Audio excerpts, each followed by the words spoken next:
Hey guys, welcome back to my channel. So today I thought I would share with you some settling and resettling techniques that I have learned over time with my two daughters that have worked for us. Now this is sort of like a compilation and like some trial and error that we have done through reading like different books and some tips and tricks on Instagram from different sleep consultants. Not everything has worked for us, and it's not from one source only. We've kind of mix and match a lot of things until we found something that worked for us, and it has been working with the two kids. And something that's also not too intense, doesn't let them cry for too long, and not that I have anything against the spaced soother, or if you basically don't want to let them cry at all. Those are the things that we felt comfortable with and we felt like we can implement for ourselves, and we're quite realistic for our family. I know sleep is quite a difficult topic because when you're sleep deprived, like honestly, I know you would want to do anything and everything and pay anything and everything to get some sleep, basically. I have been through that, and that's why I have bought a lot of books, and I did contemplate a couple. So without further ado, let's get into the tips and tricks. So the easiest way to settle down a baby, and right now I'm kind of targeting I want to say about 4 to 6 weeks to about 4 months range. Initially when they are like really little, like newborn, it can be a little bit harder, or it can be super easy and they could be sleepy. I've had both experiences where the newborn is like not settled at all and one that is relatively more settled. The first thing that I would do is stay within the awake window. So from about when they're newborn, 4 to 6 weeks, it's about 45 minutes to 60 minutes, and after that it's about an hour, like between 6 weeks and 12 weeks about an hour, and then 12 weeks to about 4 months it's about an hour and a half, building to the 2-hour mark.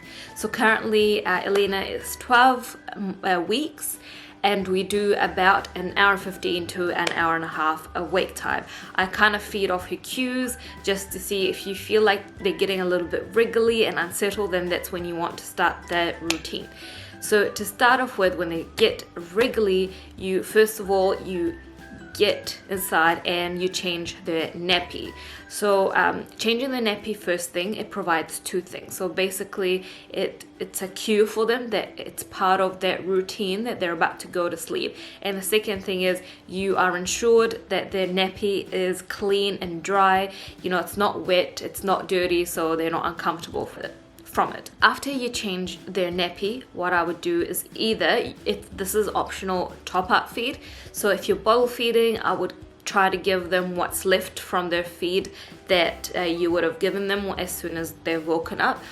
Or if you breastfeeding, you just top up from the breast.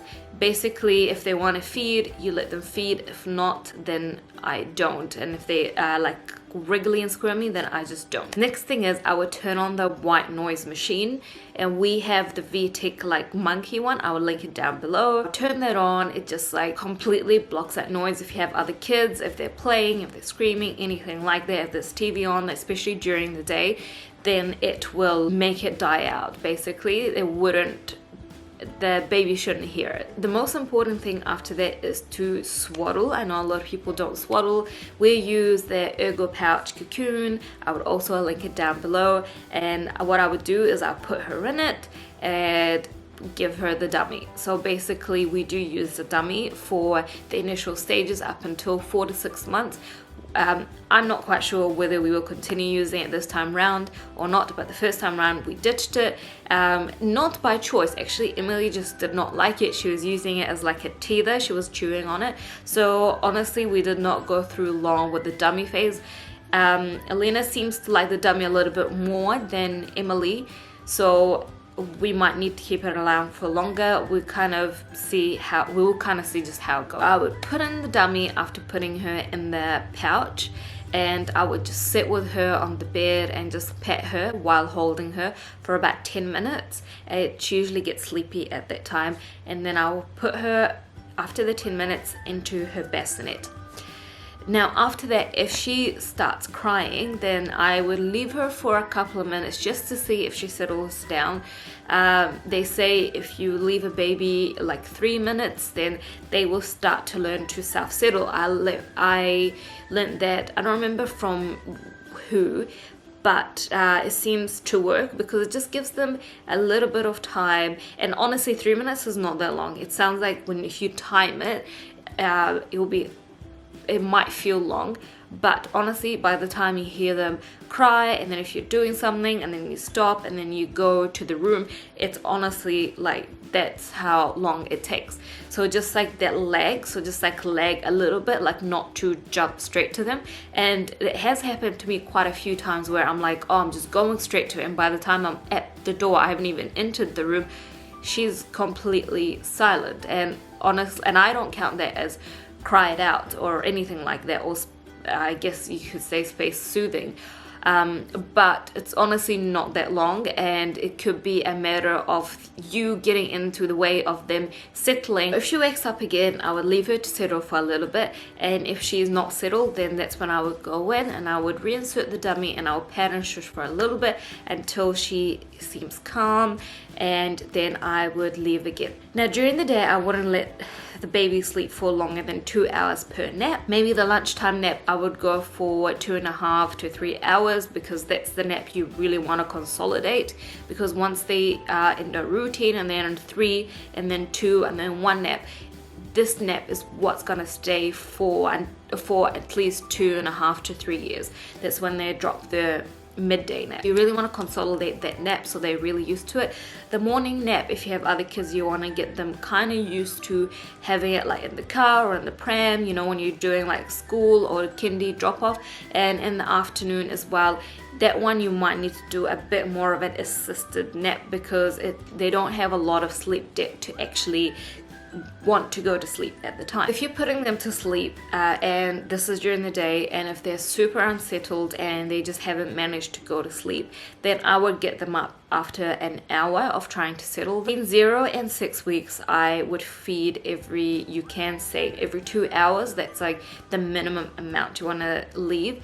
If it's between about 6 to 12 and all that, then and above, at least 2.5 hours between feeds. This is something I actually didn't know existed, but babies actually need like a certain amount of like sucking time, and they will either do this like on the boob or on the bottle or the dummy. This is why we use the dummy. So you are not used as a human dummy, especially if you are breastfeeding, and that could be a little bit daunting because you feel like you are stuck to the couch like all day. So that's like to prevent that. So I would highly encourage like using the dummy like in the initial stages, at least like 0 to 6 weeks, if not to 12 weeks, or even to 4 months, and then dropping it then.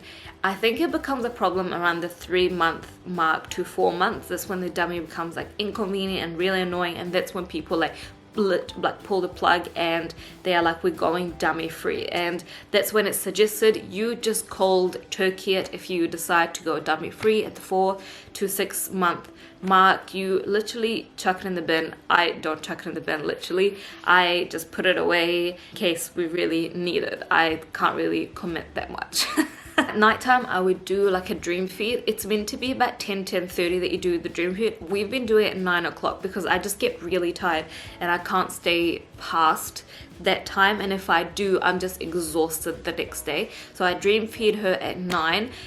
When I say dream feed, it's not a lot of people do while they're sleeping. I don't. I literally get her out of the sack, I feed her, change her nappy again, put her back. By you waking the baby up after 2 hours sleep for each nap, then they could potentially do like 3 or 5 hour stretch at night. But that's it guys, those are my settling and resettling techniques that we have come up with that have worked for us with 2 kids.